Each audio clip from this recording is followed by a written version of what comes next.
So what do you do for work? Because you just kind of seem to be always home, smart, and coming up with like good arguments for Yeah. whatever's going wrong in the world.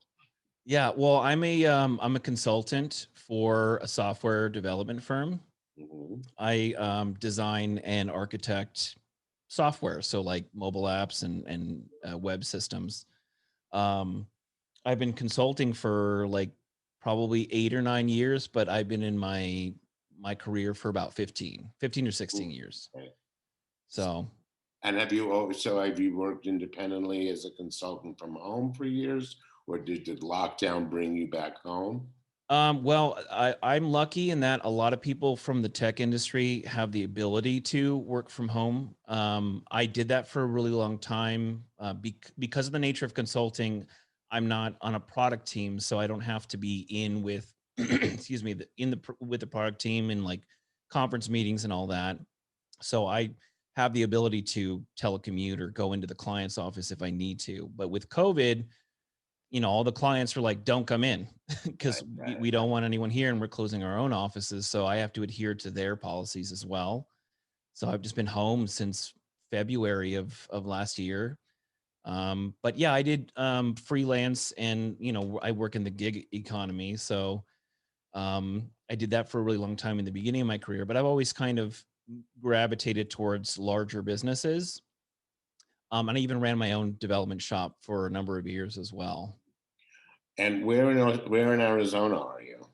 I'm in the sort of southeast area. I try not to give my specific No, no, location. no, no. I get it, Yeah. but not like Phoenix. Is that No, no, no, no. I'm about an hour and a half, maybe an hour 20 minutes southeast of Phoenix. north, east, west? Yeah. Just keep on going. Right. So when I started to acquire more followers on my TikTok channel, which by the way, I didn't even plan on being a political TikToker. I just No, kind of who I know, of course, it happens. right. I've been following this stuff since like 2004, like pretty daily. And so it's just a passion. And when the election came, I'm like, well, fuck it. I'm just going to talk about it because it's relevant and I can at least try to spread a good message and try to provide just additional information about certain topics. Right. Um, but when I started to get a larger following, I'm like, okay. And I locked down all my social media platforms. I made them all private, took my information off just in case, Mm. because I work in the internet industry, so I know how easy it is to find Right, right. someone. You know what? I'm like, bring it on, bitch. You just, it's like until you're knocking on my door, I Mhm. just, I fear. I don't know. I fear nothing because I feel everyone is such a piece of shit. That's the ones that are bringing that energy out. Yeah. That they would, I mean, it's not even like an I dare you. It's just that really, I can't wait for that karma to get you. So go ahead, bring it. Right, right.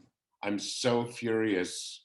This has been such an infuriating since the election, since the insurrection. Mhm.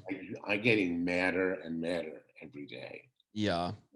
Yeah, I had to take a break from content for a minute because I had both commenters and like my friends and family who watch my TikTok go, "You're getting very angry in your videos."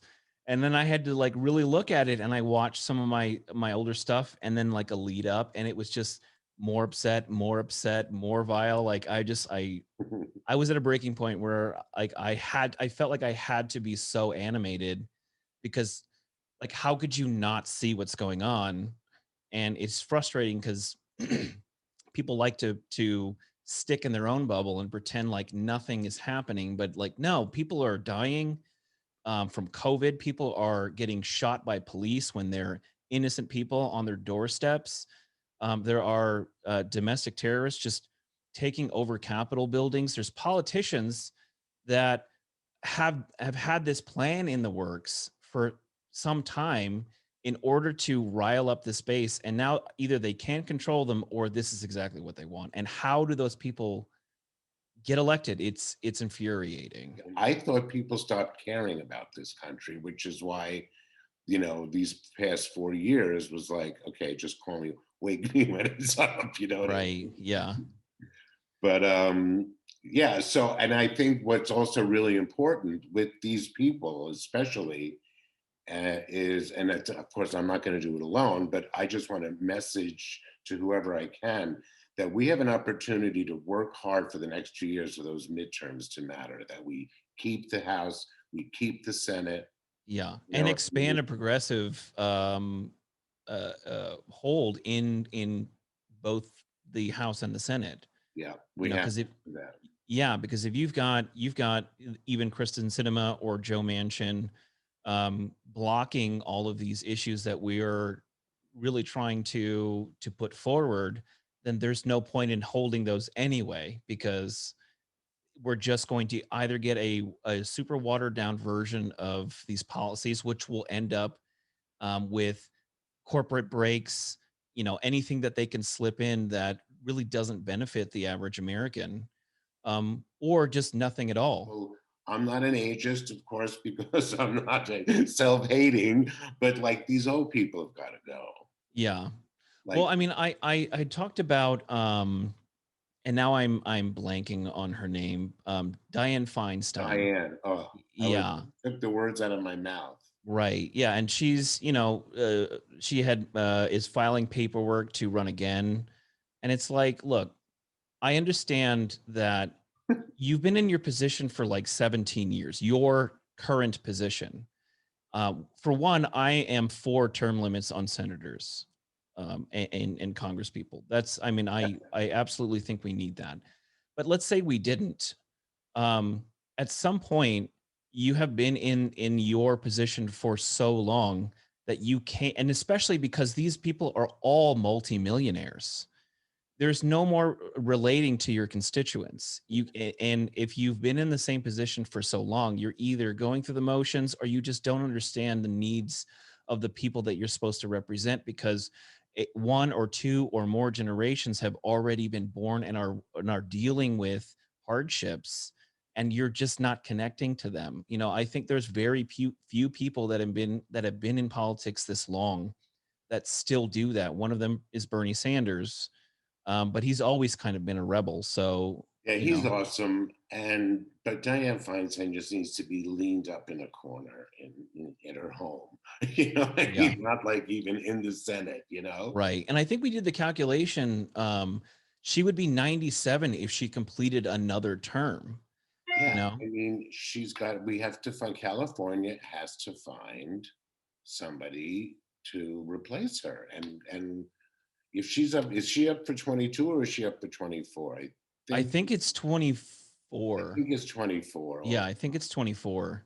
And again, like I'm, not ageist. I voted for Bernie in both primaries for 2016 and 2020.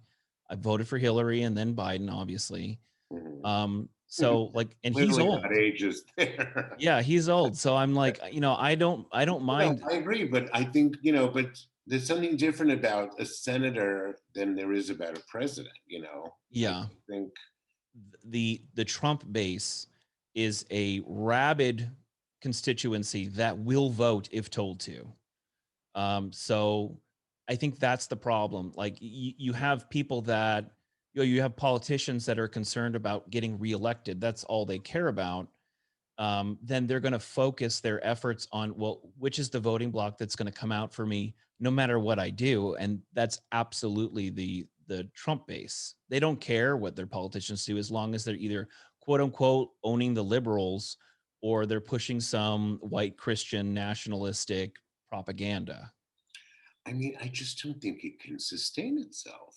I just don't see us living in this kind of hamster wheel of anger and freaking out and worrying that now we have to, like, is there going to be like a little mob behind me because I've said what I feel about somebody that's in politics? You know what I mean? Yeah. And I've lived through some contentious times in America. I mean, I was marching against the war in Vietnam. I was in grade school, but still, I mean, there was a consciousness. That was a horrible thing. They were drafting people. You know Yeah. what I mean? That was intense.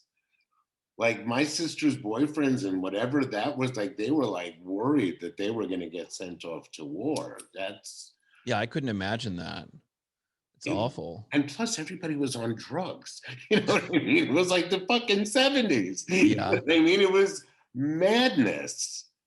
And then every once in a while they would pluck one out and you'd have to get into like shaved head and boom, and off to war he went. Yeah. Really an incredible time. But this is freakier because it's here. The Right. people that I think would want to make a difference will, you Yes. know, and and because we're not elected, you know what I mean? We don't have the power. All we have, and I think it's really incredible, is we have the power of the people. And Yeah. what we can do, I don't even think we've scratched the surface. I agree with Uh, that.